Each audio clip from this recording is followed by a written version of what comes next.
Hello दोस्तों, आज हम लोग चलेंगे पढ़ने उपन्यास सम्राट कहे जाने वाले मुंशी प्रेमचंद की कहानियों में योगदान। मुंशी प्रेमचंद का जीवन बहु संघर्ष से भरा रहा। मुंशी उनका जीवन लमही में बीता जो काशी बनारस में स्थित है। प्रेमचंद से पूर्व प्रेमचंद ने 300 अधिक कहानियां लिखी। मानसरोवर 8 भाग में संकलित है सारी कहानियां। प्रेमचंद से पूर्व जो कहानी का विकास हम देखते हैं, उसमें ज्यादातर राजा रानी, परियों, जासूसी किस्से की कहानियां रहती थी। तब कहानियाँ जो थी यथार्थ भूमि पर, उसमें साहित्य में किसानों का, मजदूरों का अस्तित्व ही नहीं था। प्रेमचंद ने प्रेमचंद साहित्य में, लेखन में, कहानी विधा में, रचना में किसानों की भूमिका, निम्न वर्ग के पात्रों को स्थान देते हैं। प्रेमचंद के पहला कहानी संग्रह सूर्य वतन उर्दू में आता 1906 7 में, दोनों में कोई भी ठीक हो सकता है। किताबों में अलग अलग दोनों में दिया रहता है, इसलिए देशभक्ति की भावना से बहुत क्रोध था। सूर्य वतन कहानी संग्रह में 5 कहानियां थी। यह राष्ट्रवादी भावना से प्रेरित थी कहानियां। ब्रिटिश सरकार ने इसे पुस्तक पर प्रतिबंध लगा दिया, इसकी प्रतियों को जला दिया था। तब प्रेमचंद नवाब राय के नाम से कहानियां लेखन करते थे।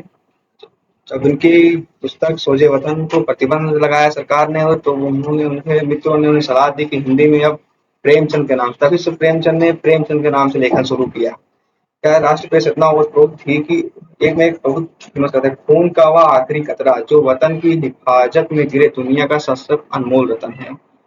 तो आप इस कथन से आंकड़ा लगा सकते हैं कितना देश प्रेम से ओतप्रोत है कि खून का एक कतरा भी गिरे देश प्रेम के लिए गिरे। या दिल फरेब और दिल फिगार की प्रेम कथा के रूप से प्रेमचंद ने इसका चित्रण किया है। इस कहानी के माध्यम से देश को ओतप्रोत युवाओं को उसमें बहुत प्रेरणा मिली थी। प्रेमचंद के भाषा और सजीव शैली पर बहुत चित्रण किया। भाषा, सरल भाषा पे अपना बहुत काम किया था। उससे पूर्व भाषा में ब्रज भाषा की थोड़ी छाप दिखाई देती है कहानियों में। प्रेम प्रेमचंद ने की भाषा में महात्मा गांधी का एक कथन है। प्रेमचंद की वह भाषा है जिसमें खेत में हड़वा चलाता हुआ किसान और एक पढ़ा लिखा व्यक्ति दोनों आसानी से समझ जाए, वही साहित्य है। प्रेमचंद यह इस परिभाषा, महात्मा गांधी की परिभाषा को प्रेमचंद का रचना शैली एकदम खरी उतरती है।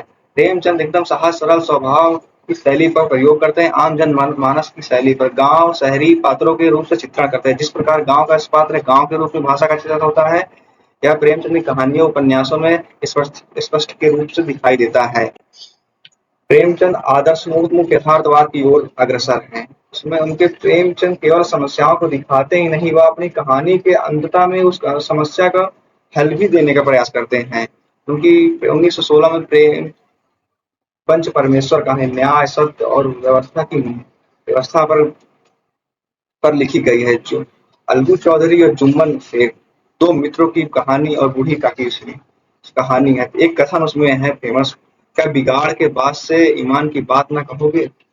अलगू चौधरी के में जुम्मन जुम्मन शेख, बूढ़ी काकी की जमीन लेने पर पंचायत का गठन होता है। पंचायत में जुम्मन शेख को यह विश्वास रहता है कि मेरा मित्र मेरे विपक्ष में नहीं जाएगा, पर उसके पर अलगू चौधरी के सर पर पूरी पंचायत, पूरा समाज का प्रतिनिधित्व कर रहा है पंचायत में बैठकर। इसलिए वह अपने सत्य नैतिकता को नहीं भूलता है। यह भारतीय परंपरा की ओर अग्रसर है। भारतीय परंपरा सत्य, अहिंसा, सत्यता की ओर हमेशा रही है। 1933 में ईदगाह कहानी, हामिद का त्याग ईदगाह कहानी में दिखाई देता है। प्रेमचंद बाल मनोविज्ञान की ओर इस कहानी में चित्रण किया है। इस प्रकार हामिद जब ईद का रमजान का दिन होता है, वह मेले में जाता है, तब उसके मित्र भी रहते हैं, महमूद, मोहसिन, शम्मी और हामिद। चारों मित्र जब जाते हैं तो बचपन है तो सभी का मन होता है मिठाई खाए। सभी मित्र जाते हैं। महमूद सिपाही लेता है, महमूद सिपाही लेता है, मोहसिन सभी कुछ ना कुछ खेलने वाली चीजें लेते हैं। किंतु हामिद जो है, वह उसकी दादी को देखा है कि जब वो रोटी सेकती हैं, तब तब उनका हाथ जल जाता है कि उनके पास चिमटा नहीं है। तो हामिद से याद करते हुए 3 पैसे हामिद के पास होते हैं, वह चिमटे वाले से भाव तय करता है और वह चिमटा लाता है। तो रास्ते में आते हुए सब बात करते हैं तो हामिद कहता है मेरा चिमटा रुस्तमे हिंद है, सबसे ऊपर सबसे शक्तिशाली चिमटा मेरा है। वह घर आता है, दादी को देता है, दादी भावुक होकर प्रेम करती हैं हामिद को। यह कहानी यह संदेश देती है कि उस समय कितनी हमारे देश में गरीबी है कि एक बच्चे का बचपना छिन रहा है, लेकिन प्रेमचंद एक संदेश भी देते हैं कि हमारे जीवन की जो मूलभूत चीजें मुझे आवश्यकता है, उसकी ओर बच्चे बड़े बूढ़े सबको अग्रसर होना चाहिए, सबको ध्यान देना चाहिए। जो मेरे जीवन की मूल चीजें हैं उन्हें हमें पहले लेना चाहिए, न कि फिजूल खर्च करना चाहिए। यह प्रेमचंद में संदेश है कहानी में। प्रेमचंद सामाजिक कुरीतियों पर प्रहार करते हैं करारा। उन्होंने अपनी कहानियों के माध्यम समाज में फैली छुआछूत, जाति, दहेज प्रथा और जमीनी शोषण के खिलाफ आवाज उठाई है। प्रेमचंद की प्रसिद्ध कहानियों में ठाकुर कुआं, सदगति दलित कहानी की सदगति दलित कहानी है, जिसमें से प्रेमचंद की पहली कहानी है। ठाकुर कुआं आया 1932 में छुआछूत के में आती छुआछूत जैसी समस्याओं को प्रेमचंद चित्रण करते हैं भारतीय समाज में जो वर्तमान में घटित था उस समय परिस्थितियों में। उस समय शोकू को किस प्रकार प्यास लगने के बाद भी जो कुआं रहता है उसमें एक जानवर की मृत्यु हो जाती है, गंदा पानी था, फिर भी उसे अंततः पीना पड़ता है। कितनी परंपरा इतनी कठिन है जाति पाति की कि वह पानी पी भी नहीं सकता। ठाकुर के यहाँ जाती है उसकी पत्नी पर, किंतु पानी नहीं ला पाती है और उसे अंततः जोको को गंदा पानी ही पीना पड़ता है। क्या है कि यह जो वर्ण व्यवस्था बनी है भारतीय समाज में, वह टूटने को नाम नहीं ले रही। प्रेमचंद की ओर दिखाई देते हैं। सदगति कहानी ब्राह्मणवाद शोषण से दुखी चमार की मौत अंतर है। दुखी चमार सीधा साधा एक व्यक्ति है, किंतु जो ब्राह्मण पंडित जी हैं, पंडित जी दुखी चमार का कैसे शोषण करते हैं उसमें दिखाया गया है कि किस प्रकार से तो पहले चारा फिर लकड़ी, अंततः लकड़ी चिरवाते हैं।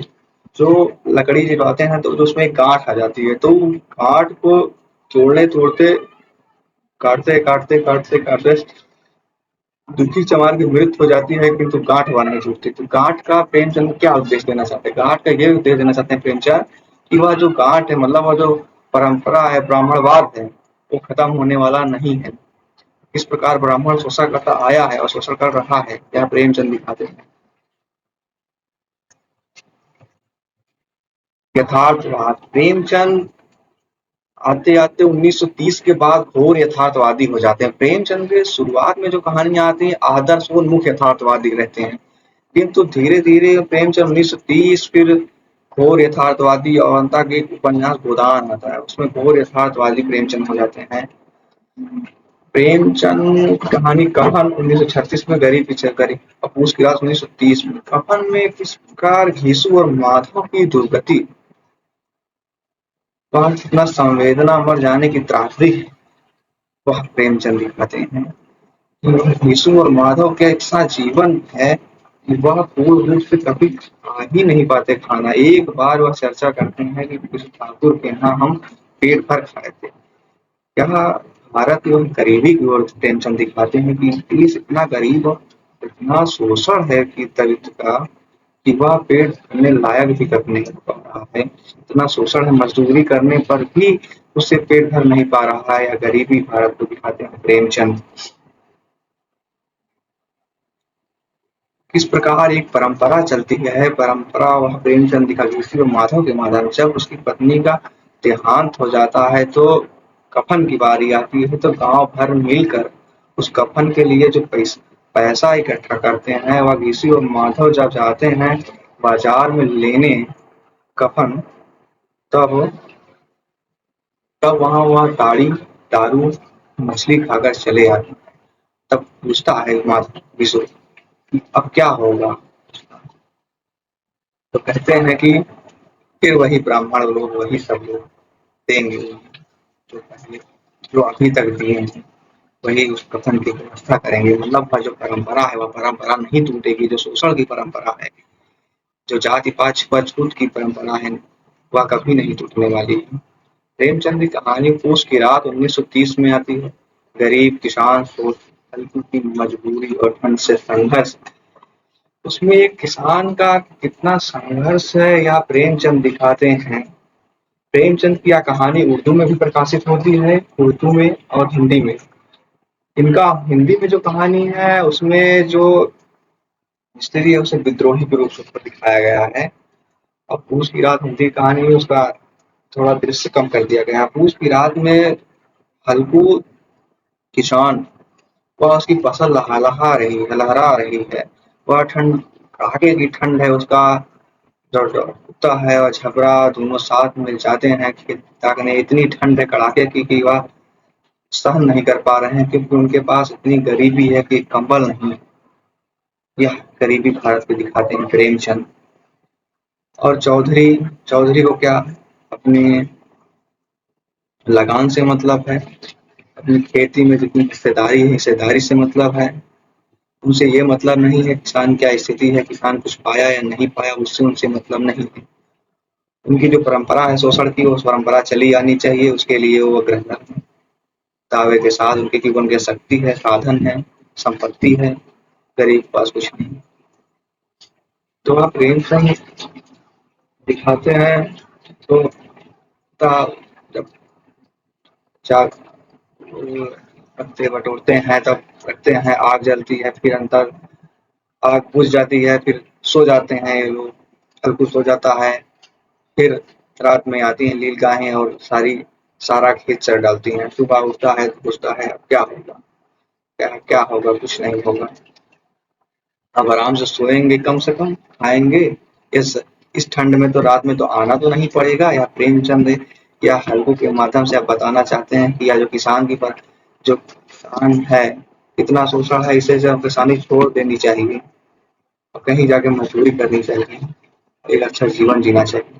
क्योंकि ये जो परंपरा है ये तोड़ने की, यह समाज जो है इस प्रकार पूंजीपति या जमींदार